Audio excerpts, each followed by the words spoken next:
আসসালামু আলাইকুম। চটপট যত রান্না চ্যানেলে সবাইকে স্বাগতম। গরমের সিজন চলে আসছে, আমার সিজনও চলে আসছে। এখন কি আম মাখা না খালি চলে বন্ধুরা?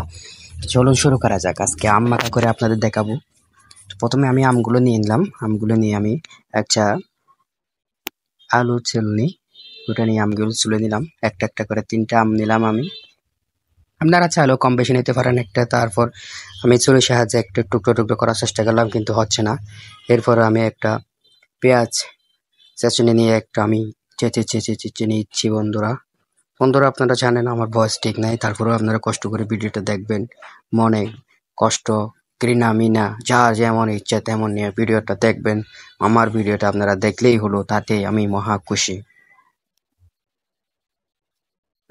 দেখতে থাকুন ভিডিওটা হচ্ছে হচ্ছে কিভাবে আমার ছোট্ট ভাইয়া কাজ করেই যাচ্ছে যাচ্ছে অনেক কষ্টের বিনিময়ে।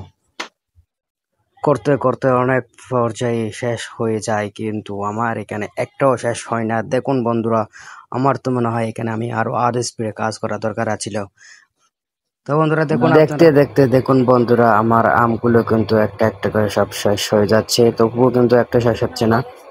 সবগুলো আমার যখন শেষ হয়ে গেছে, এখন আমি একটা গামলায় নিয়ে নিলাম। গামলায় নিয়ে নেওয়ার পরে বন্ধুরা দেখুন কি করতে হবে। গামলায় নিয়ে নেওয়ার পরে বন্ধুরা, গামলায় নিয়ে নেওয়ার পর আমি 4 থেকে 5টা আমি শুকনো মরিচ দিয়ে নিলাম। এই শুকনো মরিচ কিন্তু অনেক ঝাল ছিল বন্ধুরা, আপনারা কম বেশি ট্রাই করবেন সবাই। শুকনো মরিচগুলো দেখুন কিভাবে একটু আগুনে পুড়ে নিতে হবে। আপনারা চাইলে আগুনে পুড়ে নিতে পারেন, না হলে গ্যাসের চুলায় পুড়ে নিতে পারেন। এরপরে তারপরে একটা পেঁয়াজ নিয়ে আমি কুচি কুচি কুচি কুচি করে দিয়ে দিলাম বন্ধুরা। দেখুন বন্ধুরা কিভাবে দিতেছি।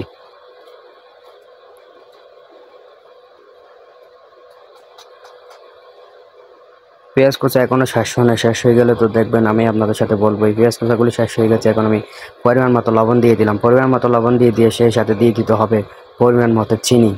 আপনারা যারা টক ভালোবাসেন তারা চিনির পরিমাণ একটু অল্প দিবেন, আর যারা দুটোটাই ভালোবাসেন তারা অবশ্যই আপনারা দুটোটাই মিক্স পরিমাণ মতো দিবেন, যার যেমন ইচ্ছা তেমন। সামান্য পরিমাণ পানি দিয়ে দিবেন।